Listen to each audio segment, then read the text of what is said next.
नमस्कार दोस्तों, स्वागत है आपका मेरे चैनल में। हम बात कर रहे हैं आज एक नई भर्ती की, आरआरबी एनटीपीसी भर्ती 2025-26। दोस्तों, ज़िंदगी में हर किसी का सपना होता है एक ऐसी नौकरी पाने का जो सिर्फ रोज़गार नहीं बल्कि सम्मान भी दे। और अगर वो नौकरी भारतीय रेलवे जैसी सबसे बड़ी संस्था में हो तो सोचिए आपकी मेहनत का फल कितना बड़ा होगा। आज आपके लिए एक सुनहरा मौका है। आरआरबी एनटीपीसी भर्ती 2025-26 का नोटिफिकेशन जारी हो चुका है। कुल 8,850 पदों पर भर्ती निकली है, जिसमें स्टेशन मास्टर, क्लर्क और कई अन्य महत्वपूर्ण पदों के लिए। अगर आपने कभी सोचा है कि आपकी मेहनत से आपके परिवार का भविष्य बदल सकता है तो यह सही समय है, क्योंकि रेलवे सिर्फ नौकरी नहीं बल्कि एक स्थिर कैरियर, अच्छा वेतनमान और जीवन भर की सुरक्षा देता है। तो इस वीडियो को अंत तक जरूर देखिए, क्योंकि हम आपको बताएंगे कौन कौन से पद निकले हैं, क्या क्वालिफिकेशन है, क्या सिलेबस एग्ज़ाम पैटर्न है और कैसे आप इस मौके को अपने हाथ से जाने नहीं देंगे। दोस्तों, याद रखिए, सपने वो नहीं जो हम सोते वक्त देखते हैं, सपने वो हैं जो हमें सोने नहीं देते। और आरआरबी एनटीपीसी 2025-26 वही सपना है जिसे आप मेहनत से हकीकत में बदल सकते हैं।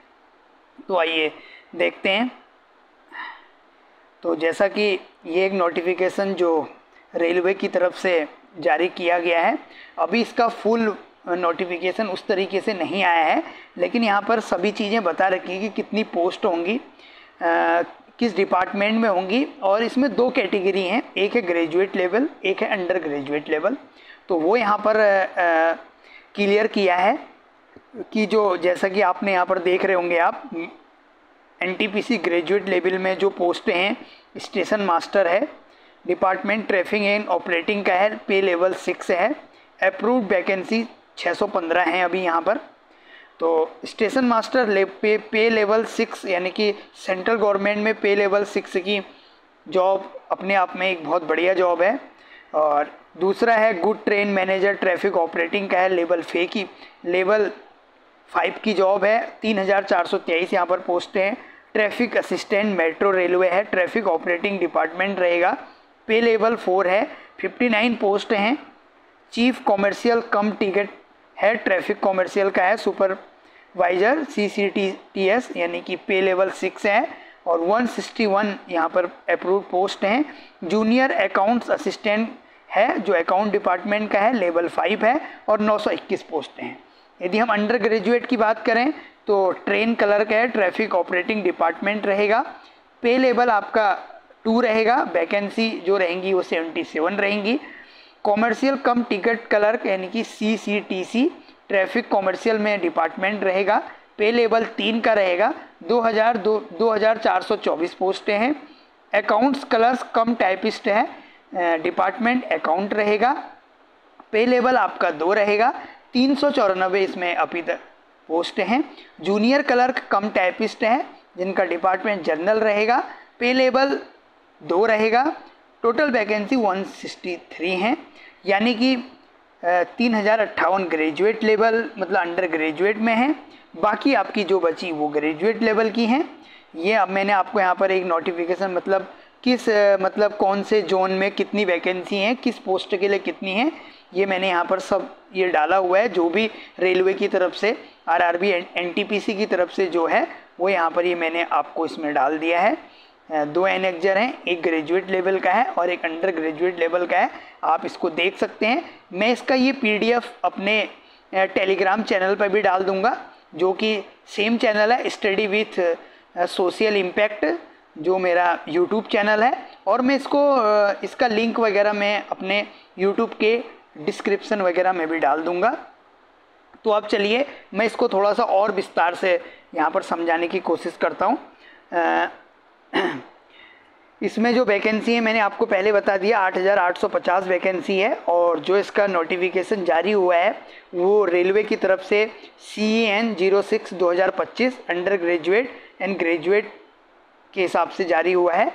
इम्पोर्टेंट डेट की बात करें तो ग्रेजुएट लेवल के लिए जो आपके एप्लीकेशन की फिल करने की जो डेट है वो 21 अक्टूबर 2025 की है और लास्ट डेट जो है वो 20 नवंबर 2025 की है।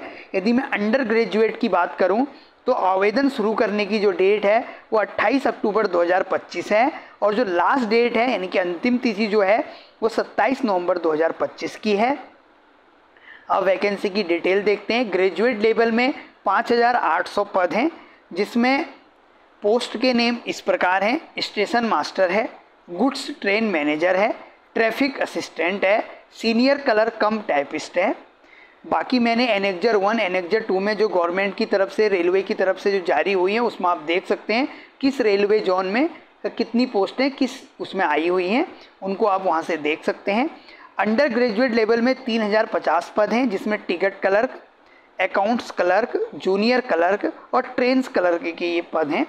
अब यदि एलिजिबिलिटी यानी कि योग्यता की बात करें तो शैक्षणिक योग्यता ग्रेजुएट लेवल जिसका नाम से ही स्पष्ट होता है यानी कि ग्रेजुएशन चाहिए।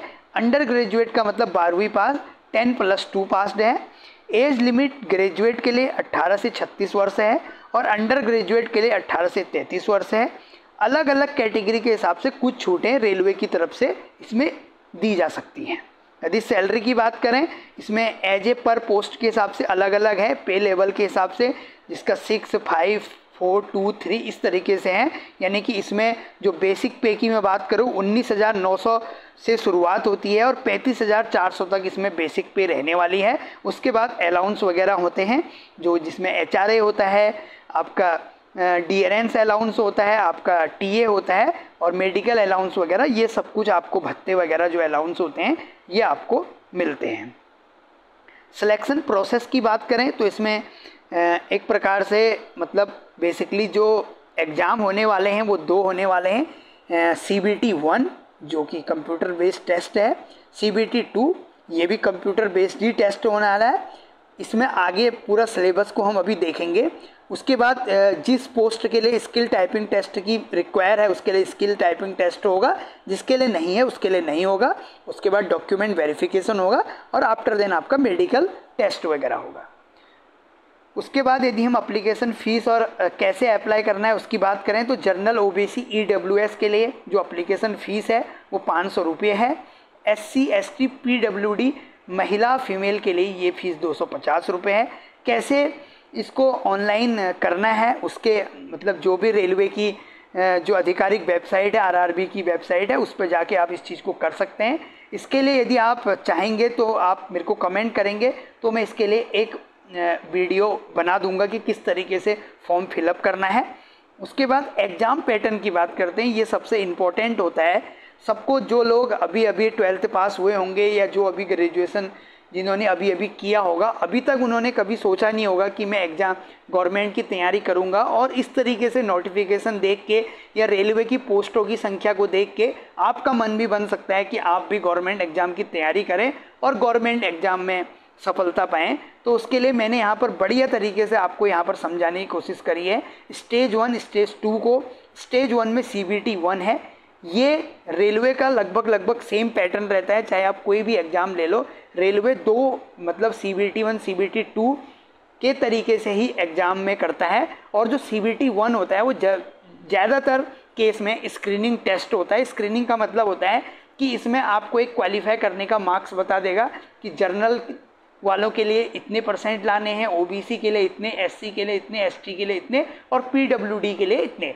यानी कि ये सब चीज़ें होती हैं। यदि आपने स्क्रीनिंग टेस्ट क्लियर किया तो आप CBT 2 में जाएंगे। उसके बाद जो भी चीज़ें स्किल टेस्ट वगैरह जो भी रहेगा वो फिर आगे का प्रोसेस है।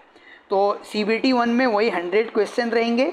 90 मिनट का आपको इसमें समय मिलेगा, जिसमें जर्नल अवेयरनेस के 40 क्वेश्चन, मैथमेटिक्स के 30 question, journal intelligence and reasoning के 30 क्वेश्चन रहेंगे।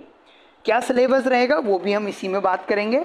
CBT 2 में जो पोस्ट स्पेसिफिक टेस्ट के रूप में जाना जाता है, इसमें आपको 120 क्वेश्चन रहेंगे जिसमें 90 मिनट का समय रहेगा।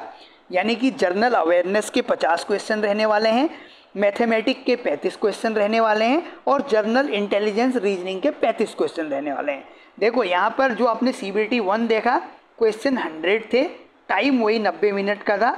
CBT 2 में टाइम वही 90 मिनट का है, क्वेश्चन आपके 120 हो चुके हैं, यानी कि जनरल अवेयरनेस के वहाँ 40 थे तो यहाँ 50 हैं, मैथमेटिक्स के वहाँ 35 थे तो यहाँ 35 हैं, जनरल इंटेलिजेंस के वहाँ 30 थे तो यहाँ 35 हैं।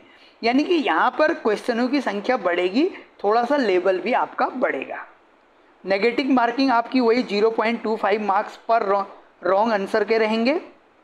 यदि हम CBT 1 CBT 2 के सिलेबस की बात करें, शुरुआत हम मैथमेटिक्स के से करते हैं, तो इसमें क्या है, जो आपकी नंबर सिस्टम है, LCM HCF है, आपका परसेंटेज रेशियो है, टाइम वर्क एंड डिस्टेंस है, प्रॉफिट लॉस एंड इंटरेस्ट है, अलजेब्रा एंड ज्योमेट्री है, ट्रिग्नोमेट्री एंड स्टैटिक्स है। ये थोड़ा थोड़ा आपका सिलेबस 10th और 12th का रहने वाला है, यानी कि आपका जो भी ज्योमेट्री वगैरह है, तो आपको थोड़ा सा गणित की मतलब जो मैथमेटिक्स है उसकी तैयारी थोड़ा सा हल्की करनी है। लगभग वैसे सिलेबस जिस एग्ज़ाम में भी, चाहे SSC CGL का एग्ज़ाम हो, चाहे कोई बैंकिंग सेक्टर के एग्ज़ाम हो, चाहे कहीं और स्टेट के एग्ज़ाम हो, उसमें जो जर्नल जो मैथमेटिक्स के जो सिलेबस रहता है वो सेम रहता है, लेकिन थोड़ा सा लेवल अलग अलग होता है। तो रेलवे में थोड़ा सा जो लेवल है मैथमेटिक्स का वो थोड़ा ठीक ठाक रहता है, यानी कि तो आपको उस तरीके से यहाँ पर तैयारी करनी है। हम सभी वीडियो वगैरह बनाएंगे, मैथमेटिक्स के पे भी बनाएंगे, जनरल अवेयरनेस पे भी बनाएंगे, और जो इंटेलिजेंस वगैरह मतलब अपनी रीजनिंग वगैरह है उसको भी हम कैसे कर सकते हैं उस पर भी हम चीज़ें देखेंगे। हम धीरे धीरे इस चीज़ को कर रहे हैं। तो लेकिन आप चैनल पर इस तरीके से बने रहें तो आपको सब चीज़ें समझ में भी आएंगी, बहुत अच्छे से समझ में आएंगे, आप इस एग्ज़ाम को क्रैक भी कर पाओगे। तो अब यहाँ पर यदि रीजनिंग की बात करें तो यहाँ पर analogic difference, coding, decoding, blood relation, puzzle, sitting arrangement, तो इस तरीके से कंक्लूजन वगैरह, ये आपका रीजनिंग का भी सेम सिलेबस जिस एग्ज़ाम में रीजनिंग पूछी जाती है सेम ही रहता है। यदि हम जनरल अवेयरनेस की बात करें, बेसिकली जब भी कोई एग्ज़ाम में जनरल अवेयरनेस या सामान्य ज्ञान की बात करते हैं तो उसमें एक पोर्शन करंट अफेयर का भी रहता है। तो मैं करंट अफेयर पे भी हम यहाँ से वीडियो बना रहे हैं। आज ही हमने 1 अक्टूबर से मतलब डेली करंट अफेयर का वीडियो बनाना शुरू करा है, आप इनको देख सकते हैं।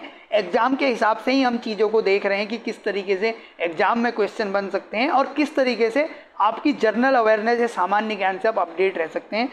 तो वही है। फिर इसमें आपका हिस्ट्री, फ्रीडम, जो भी स्ट्रगल रहे, पॉलिटी, आपका constitution, economy, geography, general science, sports award, इन पे भी हम सब चीज़ों पे वीडियो बनाएंगे।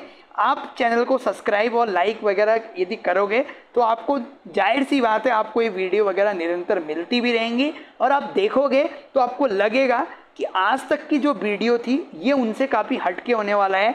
मैं यहाँ पर केवल पढ़ाने की बात नहीं करता हूँ, मैं यहाँ पर मोटिवेट करने की भी बात भी करता हूँ। जिस चीज़ों से मैं खुद मोटिवेट हुआ हूँ आज मैं उन चीज़ों को आपके सामने रखूँगा, क्योंकि एक मोटिवेशन ही एक ऐसी चीज़ है। पहले तो कुल मिला के मोटिवेशन, मेरे कहने से मोटिवेट कोई नहीं होता है, इंसान को सेल्फ मोटिवेट होना पड़ता है। लेकिन मैं जो आपको बातें बता रहा हूँ ये इसलिए बता रहा हूँ क्योंकि कभी कभी ऐसी चीज़ें होती हैं कि आप कोई तैयारी कर रहे होते हो तो बीच में हर तीसरा चौथा दिन एक ऐसा दिन होता है जब आप उस स्टडी को करने में आपको कोई दिक्कत होती है और आपको लगता है कि ये नहीं हो पाएगा। तो इसलिए बीच बीच में मोटिवेशन करना ज़रूरी होता है। मैंने बहुत लोगों की वीडियो देखी है, बहुत सारे लोग अच्छे तरीके से पढ़ाते हैं लेकिन वो केवल पढ़ाई पर फोकस करते हैं, लेकिन एक मतलब कोई नया इस चीज़ को तैयारी कर रहा है उसके अंदर क्या मोटिवेशन होना चाहिए। यदि वो तैयारी कर रहा है और बीच बीच में असफल हो रहा है, उसको लग रहा है कि मैं असफल हो रहा हूँ, तो कैसे उसको आगे ले जाया जा सकता है। देखो, एग्ज़ाम क्रैक करना एक अलग बात है, जीवन में सफल होना एक अलग बात है। मैं यहाँ पर जो वीडियो मैं जो पढ़ाता हूँ उसमें मैं ये नहीं कह रहा हूँ कि आपने यदि कोई एग्ज़ाम की तैयारी करी, एग्ज़ाम में नहीं निकले तो आप असफल हो। मैं आपको सफल की श्रेणी में रखता हूँ। आप क्योंकि सफल हैं, क्योंकि आपने उस एग्ज़ाम की तैयारी करी, आपने जो भी पढ़ाई करी, आपने कुछ ना कुछ सीखा होगा। आज नहीं तो कल आप कहीं ना कहीं इसको अप्लाई कर रहे होंगे। चलिए आगे शुरू करते हैं। तो यहाँ पर जो मैंने आपको बात करी कि स्किल टेस्ट वगैरह होते हैं, जहाँ ये लागू होगा तो वहाँ पर हिंदी के लिए जो 25 शब्द प्रति मिनट की टाइपिंग है और अंग्रेजी के लिए 30 शब्द प्रति मिनट की टाइपिंग है। केवल स्टेशन मास्टर और ट्रैफिक असिस्टेंट पदों के लिए ही ये टाइपिंग टेस्ट होगा, और CBAT एक कंप्यूटर बेस्ड एप्टीट्यूड टेस्ट होता है, CBT 1, CBT 2 और CBAT, यानी कि इसमें आपका जो मेंटल का जो वो है, मतलब आप कितना मतलब क्विक सोच सकते हैं, आप किस चीज़ में कितना सोचते हैं, आप क्या सोच रहे हैं, ये होता है CBAT। ये केवल 2 पोस्टों के लिए है, स्टेशन मास्टर और ट्रैफिक असिस्टेंट पदों के लिए CBAT होगा। बाकी जिनके लिए skill test Hindi English typing है उनके लिए होगा, बाकियों के लिए केवल CBT 1, CBT 2, आपका डॉक्यूमेंट वेरिफिकेशन और आपका मेडिकल टेस्ट होगा, बाकी औरों के लिए ये चीज़ें नहीं होंगी। तो ये सब चीज़ें हैं। तो धन्यवाद। इसी तरीके की वीडियो को यदि आप लाइक करेंगे, कमेंट करेंगे, और यदि मेरे से कोई गलती इस चीज़ में हुई हो तो उसको मेरे को कमेंट के माध्यम से बताएंगे, तो मैं और अच्छे से अपनी वीडियो में अपनी चीज़ों में सुधार करूंगा, जिससे कि कोई भी गलत जानकारी आप तक ना पहुंचे। मेरा उद्देश्य है सटीक जानकारी, सही जानकारी आप तक पहुंचे। यदि कोई त्रुटि इसमें हुई हो तो वो भी आप मेरे को बता सकते हैं। तो धन्यवाद, ऑल दी बेस्ट। आप इस एग्ज़ाम की तैयारी करें। बीच बीच में इसका जो भी सिलेबस रहेगा उससे रिलेटेड वीडियो आपको मेरे चैनल पे पूरी मिलेंगी। इससे रिलेटेड जो भी PDF है वो भी आपको मिलेगी, सब कुछ यहाँ पर आपको मिलेगा। आप चैनल के साथ बने रहिए और मोटिवेट रहिए और तैयारी कीजिए। Thank you.